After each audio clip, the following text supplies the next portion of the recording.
डर से बेशुमार लोग जुड़े थे। और आज के 15-20 साल पहले हमारे गुरु जी ने, हमारे पीर और मुर्शिद ने इस इलाके को हमारे हवाले किया था। बहुत से लोग बैठे हैं, इब्राहिम वगैरह हैं, वो सलीम हैं, और सभी लोग जानते हैं कि यहाँ सच्चाई फैलाई जाए, यहाँ प्रेम मोहब्बत का सबक दिया जाए। दरमियान में कुछ दिनों तक मैं गैर हाजिर रहा, नहीं आ सका, मगर फिर बाद में 2-3 साल से इस तरफ आना जाना हुआ। माइक में आवाज बढ़ाओ जी, सब सेट करके बैठे रहना चाहिए। और इस वक्त हम आपके इस गांव में हैं, मुबारकबाद के मुस्तहिक हैं ये इस आबादी के सभी भाई, सभी हिंदू भाई, सभी मुसलमान भाई, कि इस सरजमीन पे इस पीरियड में एक ऐसा प्रोग्राम आज होने जा रहा है और हो रहा है जिसमें बिला तफरीक दोनों कौमों के लोग एक साथ देखे जा रहे हैं। समझ रहे हैं आप? यहाँ हमारे हिंदू भाई भी कसीर तादाद में हैं और दिन भर आते जाते रहे। ये बहू बेटियाँ हमारी जो सब बैठी हुई हैं, ये माएँ बैठी हुई हैं, ये सब आई हुई हैं, ये मुस्लिम हजरात बैठे हुए हैं। और ये घर मुर्तजा साहब का है, वफाती मास्टर साहब का।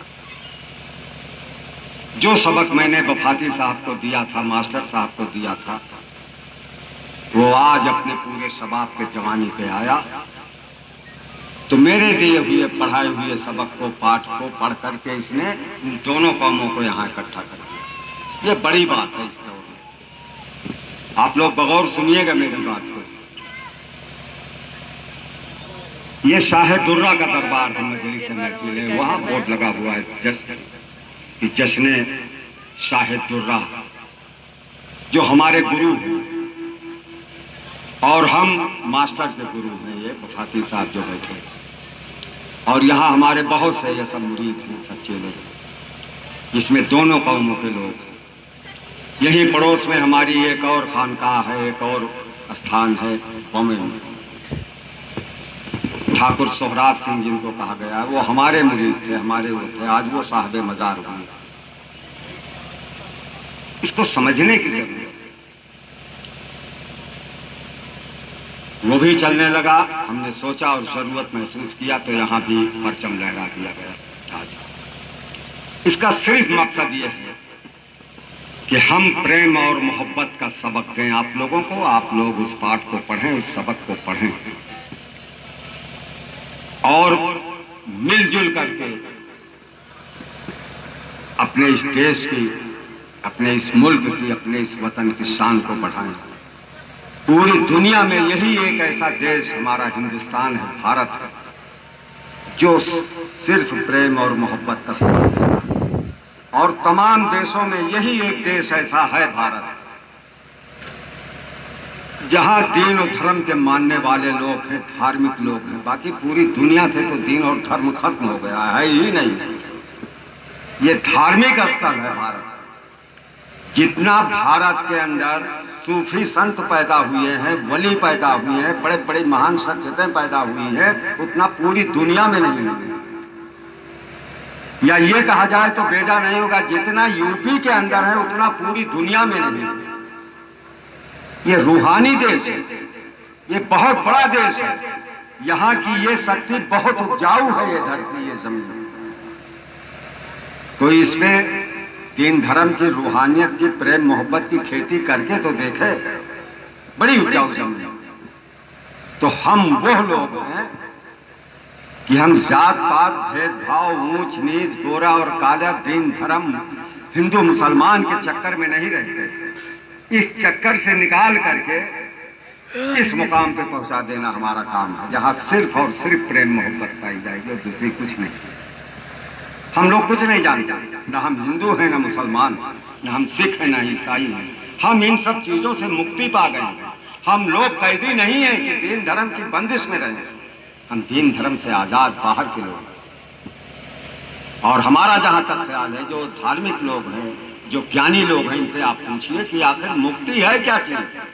आदमी मुक्ति कैसे पाता? ये है मुक्ति कि भेदभाव से आदमी दूर हो जाए, दूरी से दूर हो जाए, नफरत से दूर हो जाए।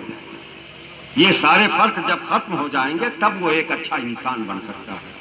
हमारा धर्म इंसानियत का धर्म है, हम इंसानियत का सबक देते हैं और हम लोग सभी दीनों की, सभी धर्मों की, सभी मजहबों का आदर करते हैं, मानते हैं और मुकम्मल तौर पे मानते हैं।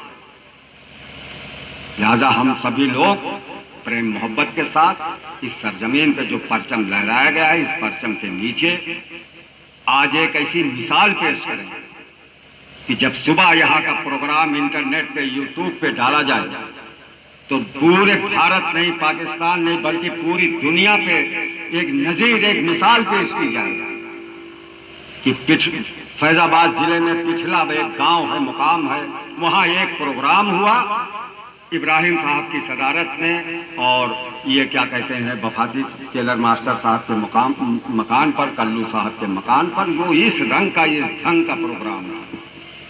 ये सबके बस की बात नहीं है। आज देखिए दीन और धर्म के नाम पे कैसी कैसी सियासी रोटियां सेकी जा रही हैं। यहाँ कुछ लोग ऐसे हैं, इनके यहाँ नहीं सेक सकता कोई, हमारे पास नहीं सेक सकता। या हमने जिसको ज्ञान दिया है, तालीम दिया, हमारे बच्चों के पास नहीं कोई सेक सकता। इससे हम लोगों को दूर रहना है, तब ये देश हमारा बच पाएगा, वरना बच ही नहीं सकता है। इसका ब्लैकमेल होना शुरू हो गया और खुल्लम खुल्ला डंके की चोट पे नुकसान पहुंचाया जा रहा है।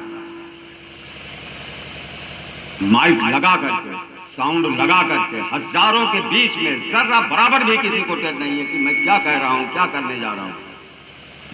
लिहाजा आपसे अपील है, आपसे दरखास्त है, निवेदन है कि यहां से ऐसी मिसाल पेश की जाए कि पूरी दुनिया आपकी तरफ देखने लगे और हमारे इस भारत देश को, इस वतन को इसी चीज की जरूरत है। यही हमारे देश को बचा सकता है, बाकी कोई चीज बचा नहीं सकती। सिर्फ और सिर्फ जब प्रेम मोहब्बत के जरिए इलाज किया जाएगा तब ये मर्ज दूर होगा जो हमारे देश में पैदा होगा। और हमारे इस भारत वतन को, इस देश को सिर्फ इन्हीं वसूलों की और ऐसे ही लोगों को जरूरत है। अगर ऐसे लोग खिंच के सामने आए तो ये देश हमारा बच जाएगा। वरना देख रहे हैं आप, अखबारों में पढ़ रहे हैं, यूट्यूब पे देख रहे होंगे, मोबाइल में देख रहे होंगे, सियासी मंचों पे आप देख रहे होंगे, अखबारों में पढ़ रहे हैं कि क्या हो रहा है, किस अंदाज में हो रहा है। इन सब चीजों से निकल करके आप इस सरजमीन से उभरिए और ऐसी दावत दीजिए पूरी दुनिया को। दूसरी एक बात और जरूरी कह के मैं माइक से हट जाऊंगा और ये प्रोग्राम शुरू हो जाएगा। सब सुन ले, दोनों तीनों और धर्मों के लोग सुन लें कि जो अपने देश का भक्त नहीं, वो भक्त हो ही नहीं सकता। जो अपने इस देश का वफादार शहरी नहीं है, वो इबादत गुजार हो ही नहीं सकता। उसकी इबादत उसके मुंह पे मार दी जाएगी। सभी लोग से मेरी दरखास्त है, मेरी अपील है कि देश के वफादार बनो, हर हर कदम पे वफादार बनो। वो हमारे भारत वतन का, भारत देश का रहने वाला नहीं हो सकता, उसको रहने का कोई हक नहीं है कि हमारे वतन यहाँ का बोझ बना रहे, खाए यहाँ की और करे अपनी मनमानी। ऐसा नहीं, हमें भारत के संविधान का पालन करना। हम सूफी संत हैं, हमें देश के कानून को मानना है, हमें उस कानून को मानना है जिसमें हमारे मुल्क की, हमारे देश की भलाई हो। इससे हट के हम कोई भी चीज मानने के लिए तैयार नहीं है। हम पहले देश के कानून को मानेंगे, बाद में दीन और धर्म के कानून को मानेंगे। लिहाजा इन बातों को जहन में रखते हुए यहाँ के प्रोग्राम को आप सुने और ये सुने कि ये कव्वाल हजरात जो बैठे हैं ये क्या कहते हैं। और कव्वाल हजरात से मैं ये कहूँगा कि हमारे दोनों कौमों के, हमारे हिंदू भाई भी बैठे हुए हैं, हमारे मुस्लिम भाई भी बैठे हुए हैं, इनको ऐसा सबक दीजिए आप लोग कि यहाँ से जब जाएं तो इस घर को और आप लोगों को, हम सब लोगों को अपनी दुआओं में याद रखें। और आप लोगों से ये अपील है कि इनकी कही हुई बातों को ध्यान से आप सुनें कि ये क्या कह रहे हैं, क्या दावत दे रहे हैं, क्या समझाना चाहते हैं। तो आप इस प्रोग्राम के बाद कल खुद ही कहेंगे कि भाई बाबा से कहिए इस तरीके का प्रोग्राम फिर हो। मैं अभी यहाँ की मिट्टी टेस्ट कर रहा हूँ, पिछला सरजमीन की मिट्टी टेस्ट कर रहा हूँ। अगर यहाँ की मिट्टी उपजाऊ साबित हुई तो ये मामला मुकम्मल तौर पे आपके हवाले होगा। और कव्वाल हजरात से गुजारिश है कि अब बड़े ही हिसाब के साथ आप इस प्रोग्राम को चलाइए। ना